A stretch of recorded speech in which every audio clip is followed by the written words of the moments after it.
Israel ফিলিস্তিন উত্তেজনার ছায়া এবার পড়ল স্পেনের এক রেস্টুরেন্টে।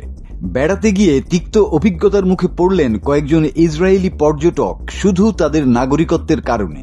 সামাজিক যোগাযোগ মাধ্যমে ছড়িয়ে পড়া একটি ভিডিও নতুন করে উস্কে দিচ্ছে রাজনৈতিক বিতর্ক।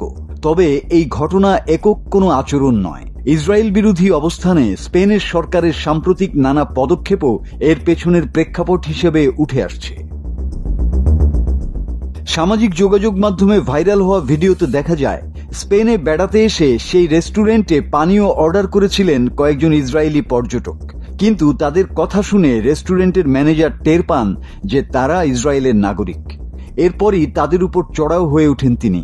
স্পেনের ভিগো শহরের মামিসা রেস্টুরেন্টে এই ঘটনাটি ঘটেছে।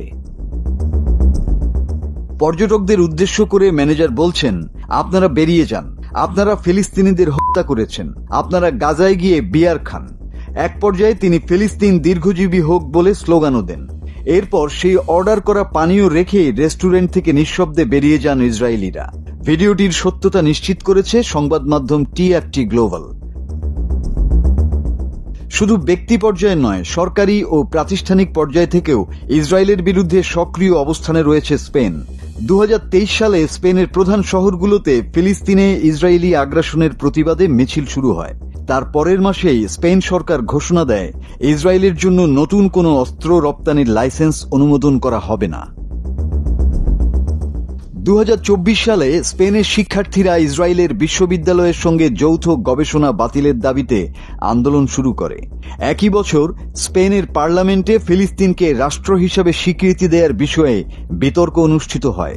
বিভিন্ন প্রক্রিয়া শেষে চলতি বছরের মে মাসে ফিলিস্তিনকে আনুষ্ঠানিকভাবে রাষ্ট্র হিসেবে স্বীকৃতি দেয় স্পেন, আয়ারল্যান্ড ও নরওয়ে।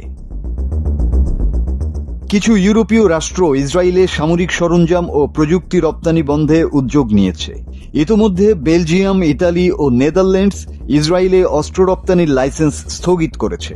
ইউরোপের অনেক বিশ্ববিদ্যালয় ও গবেষণা প্রতিষ্ঠান ইসরায়েলি প্রতিষ্ঠানের সঙ্গে সহযোগিতা স্থগিত করেছে। ছাত্র শিক্ষকদের বিক্ষোভে বহু বিশ্ববিদ্যালয় একাডেমিক বয়কট মেনে নিতে বাধ্য হচ্ছে। মাসুদ হাসান, বাংলা টিভি।